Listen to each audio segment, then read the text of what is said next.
Hey guys, first installment of our key concept review for period 6.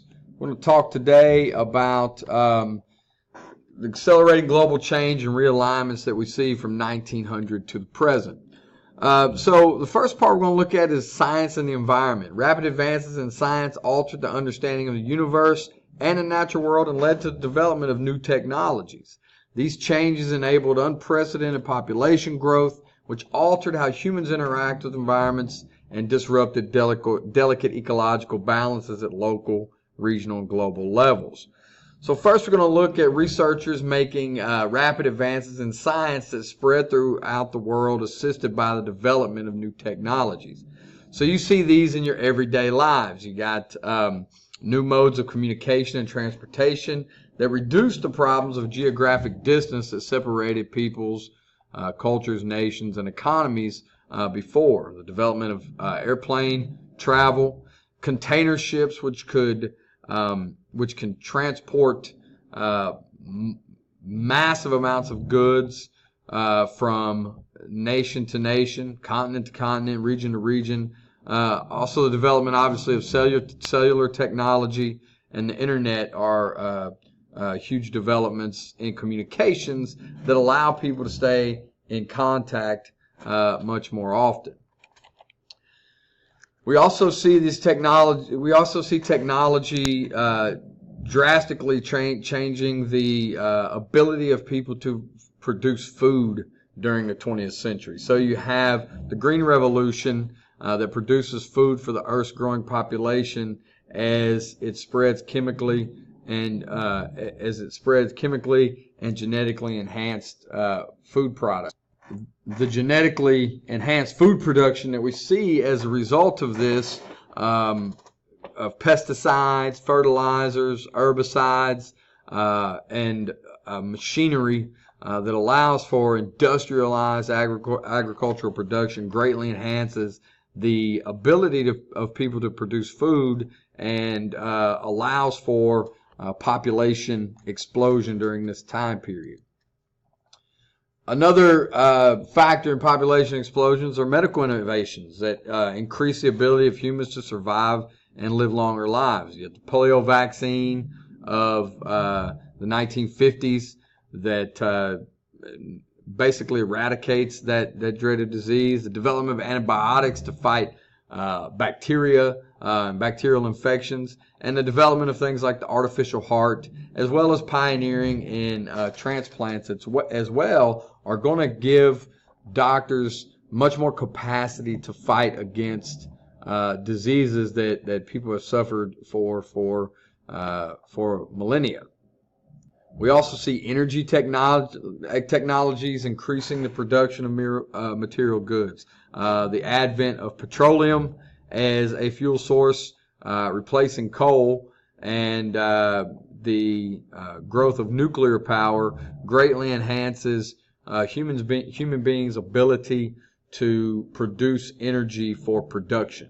And of course, also, all of these things that we're discussing are going to put more strain on the Earth's resources as well. So as a result of this, as human activity increases, the population expansion and the increased use of resources is going to lead human beings to fundamentally change our relationships with the environment. As human activity contributes to deforestation, desertification, and increased consumption of the world's fresh water supply and clean air, humans compete more and more over the increasingly finite resources that we see in the world. And of course, the release of greenhouse gases and other pollutants into the atmosphere have contributed to debates about the nature and causes of climate change and other types of pollution. But it is, despite the debates that exist, it is obvious that humans are having an increasing impact upon the globe in a variety of ways. In addition, diseases, scientific innovations, and conflict are going to lead to demographic shifts during this time period. For instance, you see diseases associated with poverty persist in poor parts of the world, while other diseases emerge as new epidemics and threats to human survival. In addition, in first world nations, in the developed world, changing lifestyles and increased lifespan lead to higher incidences of certain diseases. So you still have the persistence of diseases associated with poverty, such as malaria, tuberculosis, cholera. Malaria is a really good example. Malaria is really prevalent in Africa and other parts of the developing world.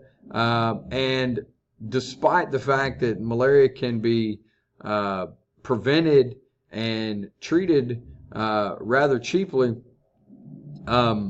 you have people in poorer parts of the world that are uncommonly affected by this. Malaria, for instance, you could prevent malaria in many places just by the relatively cheap investment in mosquito netting, and that would eliminate many cases of this. You also have the emergent epidemic diseases during this time period that kind of accompany the increased urbanization of the last century. The influenza pandemic of 1918 is an example. Kills over 60 million people worldwide, which is more than World War I killed. Ebola in sub-Saharan Africa, and of course the rise of diseases like of the disease HIV and AIDS.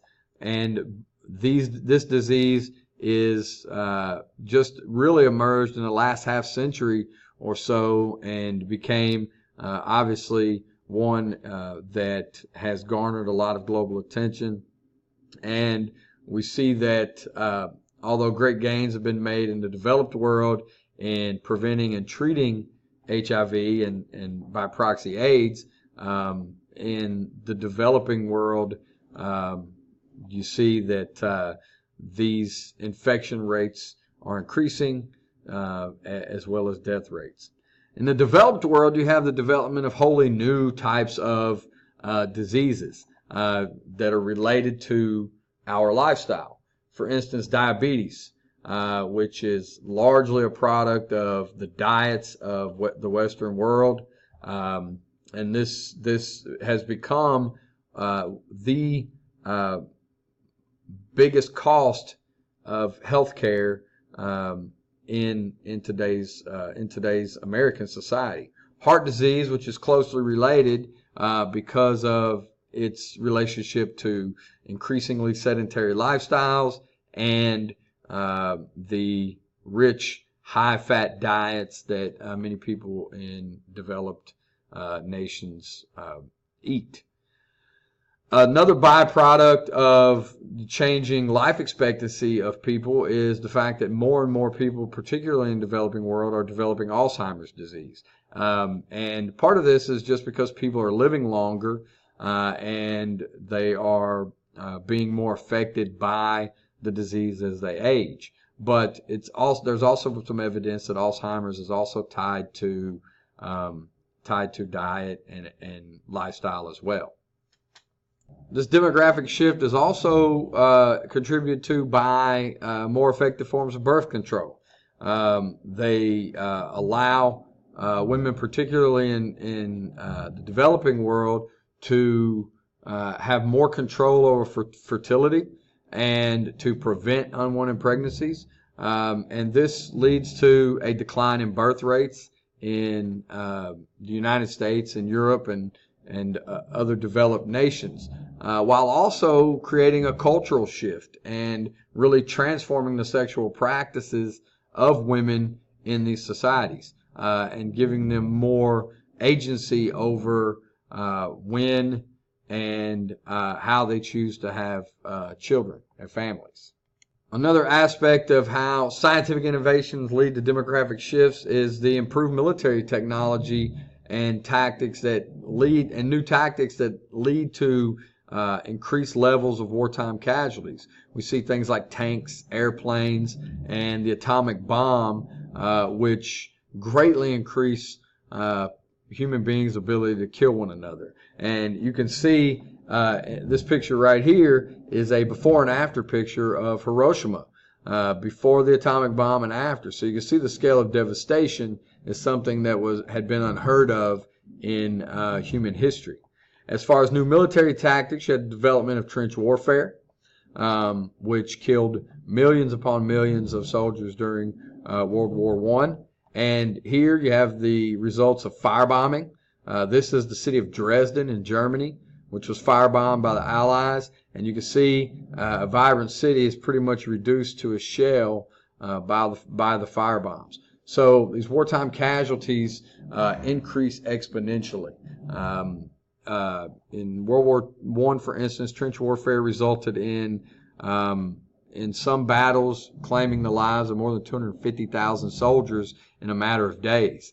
Obviously, Nagasaki and Hiroshima resulted in the deaths of hundreds of thousands, as well as tens of thousands during the firebombings of Dresden. As we touched on, we see that global conflicts have massive consequences. So at the beginning of the 20th century, you had a European-dominated global political order, which also included the U.S., Russia, and Japan. So over the course of the century, peoples and states around the world challenged this order in ways that sought to redistribute power within the existing order and in ways to restructure empires, while people and states in power attempted to maintain the status quo. Other peoples and states sought to overturn the political order altogether. These challenges to and attempts to maintain the political order manifested themselves in an unprecedented level of conflict with very high human casualties. In the context of these conflicts, many regimes in both older and newer states struggled with maintaining political stability and were challenged by internal and external factors, including ethnic and religious conflicts, secessionist movements, territorial partition, economic dependency, and the legacies of colonialism. So we'll look at some of those issues individually. So Europe dominated global political order at the beginning of the 20th century, but both the land-based and transoceanic empires gave way to new states by the century's end. Older land-based Ottoman, Russian, and Qing empires collapsed due to a combination of internal and external factors. Internally, you had political and social discontent, such as the discontent as a result that resulted in the Russian Revolution, and the attempts by the Ottoman Empire and the Tanzimat reforms to kind of quell some of that. Technological and economic stagnation was also a problem, specifically for the Ottomans and the Qing dynasty. They had not developed as quickly as European powers and were soon eclipsed technologically and economically. External factors including economic imperialism, such as we see in China with specifically the British, and military defeats. The Ottomans, for instance, lost a series of conflicts known as the Balkan Wars and continually kind of lost territory in Eastern Europe. And of course, you have the Opium Wars in China, where they lost increasing amounts of autonomy and saw more influence from European powers. In the move against imperialism, you see some colonies are able to negotiate their independence. India is a really good example. Following the nonviolent movement of Mohandas Gandhi and the other leaders of the Indian National Congress, you did have a negotiated withdrawal from India by the British. The Gold Coast, which would become the country of Ghana, also follows this path, and the French in West Africa decolonized relatively peacefully. Some colonies, however, do achieve this independence through armed struggle.